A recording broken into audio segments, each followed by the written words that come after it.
Toute ma vie, j'ai toujours rêvé de peindre un avion. Et j'ai toujours été fan des années 30. Donc quand la Fondation Saint-Exupéry m'a proposé de rencontrer l'association de la Renaissance du Caudron Simoun, qui est rien d'autre que l'avion d'Antoine de Saint-Exupéry, ça a été un grand bonheur. Et quand ils m'ont proposé de peindre un Messerschmitt 108 de 1930, ça a été encore plus un bonheur. Et bien évidemment, j'ai répondu présent. Et il faut savoir que cet avion était fabriqué, le moteur était fabriqué chez Renault. Et ils ont le même moteur que le Caudron Simoun, dont l'avion de Syntex. Donc en fait, le Messerschmitt 108, il y en a 15 dans le monde, sert de jumeau d'avion d'essai pour le Caudron Simoun. Donc avant que le Caudron Simoun ne puisse voler, ils ont préparé, merci beaucoup,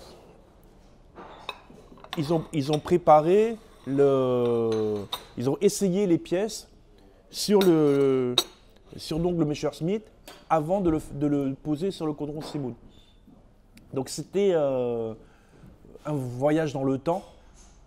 Et moi, qu'est-ce que je pouvais réaliser sur cet avion qui est quand même le père du Messerschmitt 109, qui était l'avion de chasse le plus redouté durant la Deuxième Guerre mondiale.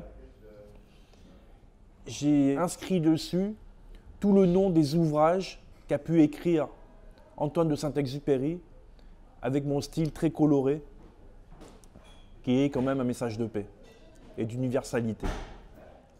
Donc c'était un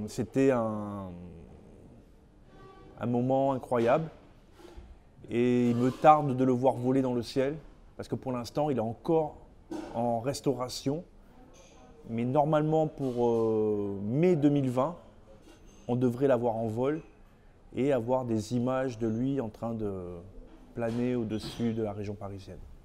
Moi de le voir voler serait un plaisir énorme. J'ai vu mes peintures rouler, je les ai vues statiques dans la rue avec plein de gens autour.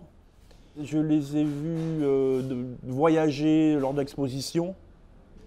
Mais là, voler dans le ciel, tout seul, ça serait un... Ouais, je pense que ça va me faire une sensation énorme. Et ça va me remplir de plaisir. Il me tarde de le voir voler.